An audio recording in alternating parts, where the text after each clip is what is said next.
It was a cold Thursday morning in Maplewood, a small town where everyone seemed to be rushing but few stopped to smile. Amanda Parker, a tired single mom of two, stood in line at the local coffee shop clutching her last $10 bill. Her car had broken down again, rent was due in 3 days, and she hadn't slept more than 4 hours a night all week. But that morning, something small, something unexpected, was about to happen that would change her life forever. As she reached the counter, she noticed the man ahead of her. He was tall, with messy gray hair, wearing an old jacket that looked more like it belonged in a thrift store than on a man who could afford coffee. When the cashier told him the total, the man reached into his pockets, but they were empty. He looked embarrassed, his face red with frustration. Amanda didn't even think. She just smiled softly and said, "I got it. I'll cover his coffee." That simple act, just a few dollars, would come back to her in a way she could never imagine. Because the very next morning, a helicopter landed in her front yard. Hey there, friends. Before we dive into this incredible true story about kindness, make sure you subscribe to our channel, Kindness Lights, where we share real stories that prove small acts of love can change the world. If this story touches your heart, please give it a thumbs up, share it with a friend, and tell us in the comments how kindness has changed your life. Now, let's get back to Amanda's story. After paying for the man's coffee, Amanda didn't think twice. She grabbed her own small cup, no sugar, no cream, and hurried to her old sedan parked out front. Her shift at the diner started in 20 minutes, and she couldn't afford to be late again. As she drove, the man she helped sat in the corner by the window, watching her go. That night, after a long day of serving tables, Amanda came home to her little rented house on the edge of town. The kids, Lily and Max, were sitting at the kitchen table doing homework.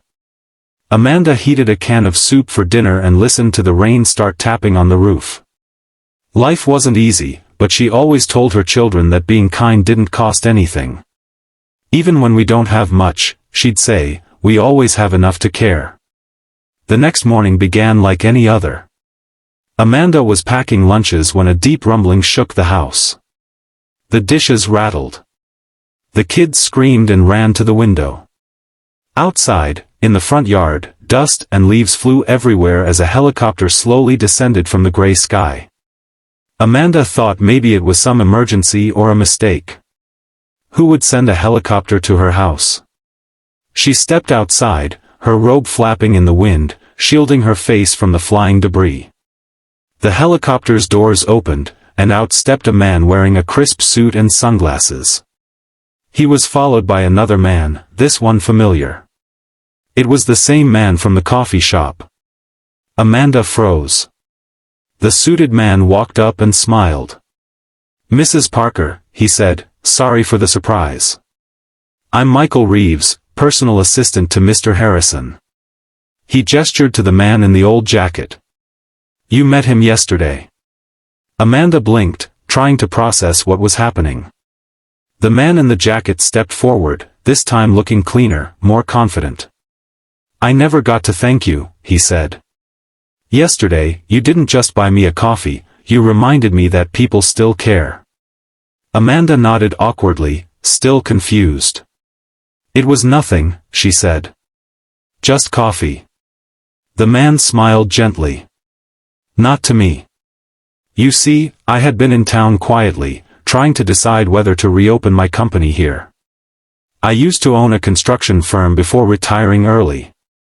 But I wanted to see the kind of people who lived here, what kind of hearts this town had."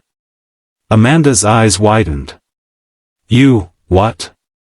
He nodded. "I was testing something. I wanted to know if kindness still existed. And you, Amanda, showed me that it does." He handed her an envelope. Inside was a check, made out to her, for $50,000. Amanda's hands trembled. "Sir, I can't take this," she stammered. But the man shook his head.